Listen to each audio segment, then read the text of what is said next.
एक आलीशान महल में तीन खूबसूरत बहनें रहती थीं, नादिया, अनम और मरियम। तीनों इतनी खूबसूरत थीं कि लोग उन्हें हुस्न की मलिका कहते थे। उनकी सबसे बड़ी पहचान उनका फैशन था। नादिया को दुनियादारी से ज्यादा अपने कपड़ों और सुई धागे से प्यार था। वो एक कमाल की फैशन डिजाइनर थी। महल के सबसे ऊपरी हिस्से में उसका एक बड़ा सा कमरा था जो किसी अजूबे से कम नहीं था। इस कमरे में हर तरफ रेशम, मखमल और नेट के थान बिखरे रहते थे। दीवारों पर हजारों तरह के स्केच लगे थे। नादिया जब अपने कमरे में जाती तो वो अपनी एक अलग ही दुनिया में होती। उसके पास हर किस्म के कपड़े थे, crop top, lehenga, frock, suit, जो बहुत खूबसूरत थे।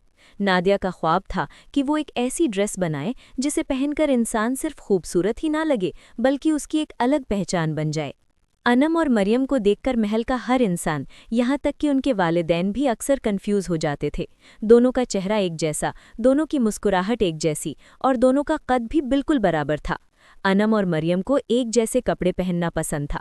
अगर अनम ने गुलाबी रंग का गाउन पहना है तो मरियम भी वही पहनेगी। अगर मरियम ने अपने बालों में मोतियों का बैंड लगाया है तो अनम भी वही करेगी। महल के नौकर अक्सर परेशान रहते थे। कोई अनम को जूस देने जाता तो वो कहती, अरे मैं मरियम हूँ, अनम तो इधर बाग में है। और जब नौकर मरियम को जूस देने जाते तो वो बोलती, मैं मरियम नहीं, अनम हूँ। एक शाम महल में एक लिफाफा आया। ये दावत मिस्ट्री किंगडम के शहजादे की तरफ से था। वहाँ एक बहुत बड़ा मॉडलिंग और फैशन शो होने वाला था। शर्त ये थी कि जो भी सबसे अनोखा और अलग दिखेगा उसे इस रियासत का सबसे कीमती ताज इनाम में मिलेगा। नादिया बहुत एक्साइटेड थी। उसने सोचा यही मौका है दुनिया को अपनी सलाहियत दिखाने का। नादिया ने दिन रात मेहनत करके अनम और मरियम के लिए 2 सफ़ेद फ्रॉक तैयार किए। फ्रॉक बहुत खूबसूरत बने थे। इतने खूबसूरत फ्रॉक पहले कभी नहीं बने थे। नादिया अपने कमरे से निकलकर अनम और मरियम के कमरे में गई और उन्हें सफ़ेद फ्रॉक के बारे में बताया। दोनों बहुत खुश हो गईं। नादिया जब उन्हें अपने कमरे में लेकर आई तो उसका होश उड़ गया। कमरे में हर तरफ कपड़े और धागे बिखरे हुए थे और दोनों सफ़ेद फ्रॉक भी गायब थे। नादिया बहुत परेशान हो गई क्योंकि दूसरा ड्रेस तैयार करने का वक्त नहीं था। अनम और मरियम रोते हुए बोली, दीदी अब हम क्या पहनेंगे? नादिया ने अपनी बहनों की आंखों में देखकर मुस्कुराकर कहा, फैशन सिर्फ कपड़ों में नहीं, दिमाग में होता है। मेरे पास एक प्लान है। नादिया ने अपने कमरे में रखी एक पुरानी संदूक खोली। उसने सादा सफ़ेद कपड़े निकाले और बहनों को तैयार होने को कहा। उसने कोई सिलाई नहीं की, बल्कि इन कपड़ों को उनकी बॉडी पर इस तरह लपेटा और मोतियों से बांधा कि वो सबसे मॉडर्न और क्लासी ड्रेस बन गई। उसने कहा, चलो बहनों, अब दुनिया देखेगी हमारी असल सलाहियत। कंपटीशन हॉल में सबकी नज़रें सिर्फ तीनों बहनों पर टिकी हुई थीं।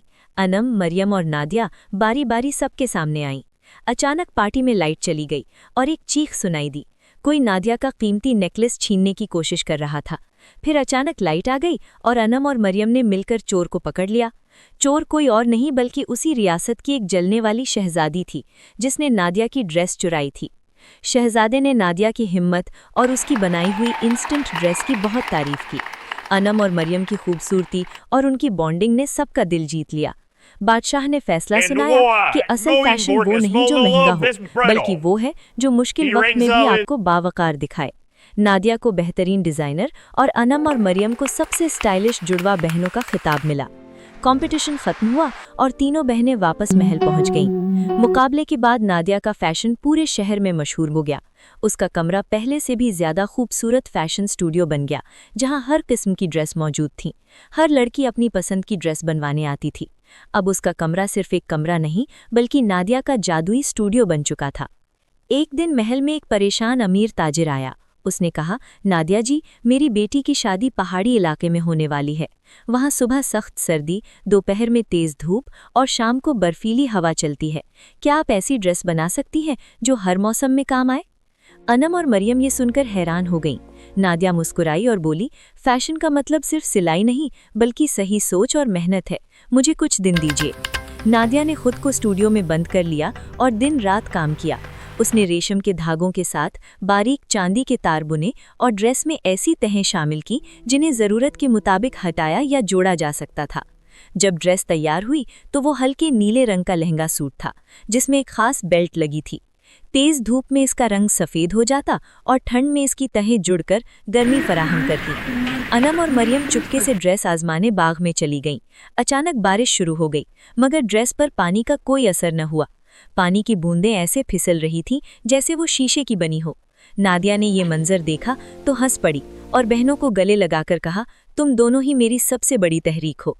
ताजिर की बेटी की शादी शानदार रही और नादिया की ऑल वेदर ड्रेस के चर्चे दूर दूर तक फैल गए।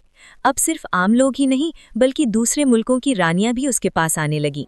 नादिया ने अपने स्टूडियो के बाहर एक बोर्ड लगा दिया, यहाँ सिर्फ कपड़े नहीं ख्वाब से ले जाते हैं। अनम और मरियम अब नादिया की मॉडल्स बन गईं।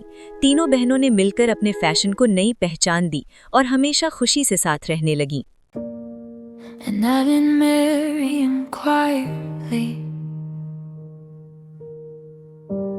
Went to the garden to try on the dress. Suddenly it started to rain, but the dress was not affected by the water at all. The raindrops slid off it as if it were made of glass. When Nadia saw this scene, she laughed happily, hugged her sisters and said, you two are my greatest inspiration.